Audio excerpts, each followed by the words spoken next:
కార్తీక మాసంలో శివుని ఎందుకు పూజించాలి అనే విషయం గురించి మనం ఇప్పుడు తెలుసుకుందాం. కార్తీక మాసం హిందూ సాంప్రదాయంలో అత్యంత పవిత్రమైన నెలగా భావిస్తారు.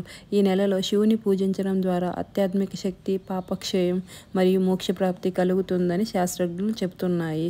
కార్తీక మాసంలో చంద్రుడు మరియు శివుడు సంబంధం. కార్తీక మాసంలో చంద్రుడు అత్యంత ప్రకాశవంతంగా ఉంటుంది. చంద్రుడు మనసుకు సూచికం. శివుడు తన జటలో చంద్రుని ధరించడం వలన మనసు స్థిరం అవుతుంది. ఈ నెలలో శివారాధన చేయడం ద్వారా మనసు ప్రశాంతంగా, ఆలోచనలు పవిత్రంగా మారతాయి. శివుడు తపస్సు మరియు నియమానికి గల ప్రతీక. కార్తీక మాసం ఉపవాసం, నియమం మరియు తపస్సు చేసుకునే నెల. శివుడు తపస్సు యొక్క స్వరూపం. ఆయనను ఆరాధించడం ద్వారా మనసులో శాంతి, నియంత్రణ మరియు భక్తి పెరుగుతుంది. దీపారాధన మరియు ఆత్మజ్యోతి. ఈ నెలలో దీపం వెలిగించడం అజ్ఞానాన్ని తొలగించి ఆత్మజ్యోతిని వెలిగించడం అని అర్థం. శివుడు జ్ఞానప్రదాత. దీపదానముతో ఆయన అనుగ్రహం లభిస్తుంది. శివలింగం అభిషేకం ద్వారా పాపక్షయం కూడా కలుగుతుంది.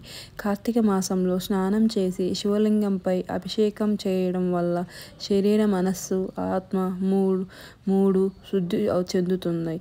ఇది పాపక్షయానికి మార్గం మరియు మోక్షప్రాప్తి సాధ్యం అవుతుంది. తులా సూర్యుడు, వృషభ చంద్రుడు శివునికి ప్రియమైన కాలం. ఈ సమయంలో సూర్యుడు తులారాశిలో, చంద్రుడు వృషభ రాశిలో ఉంటాడు. ఇవి రెండు శివునికి ప్రతిపాత్రమైన రాశులు. అందుకే ఈ నెల శివారాధనకు అత్యంత ఫలప్రదం.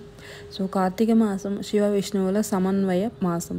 ఈ నెలలో శివుడు మరియు విష్ణువు ఇద్దరు ఆరాధించబడతారు. ఇది ఏకత్వం, సమన్వయం మరియు సర్వోదయ శక్తిని సూచిస్తుంది. కార్తీక పౌర్ణమి అత్యంత పవిత్రమైన రోజు. ఈ రోజు దీపారాధన, రుద్రాభిషేకం మరియు హరినామ స్మరణం చేయడం ద్వారా అన్ని పాపాలు నశించి మార్గం కలుగుతుంది.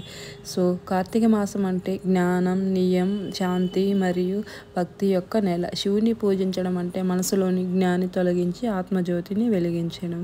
మీకు ఈ వీడియో నచ్చినట్లయితే please subscribe and watch my videos and channel. మీకు ఇంకా మరిన్ని వీడియోస్ చూడాలి అనుకుంటే నా ఛానల్ని సబ్స్క్రైబ్ చేసుకొని వాచ్ చేయండి. Thank you.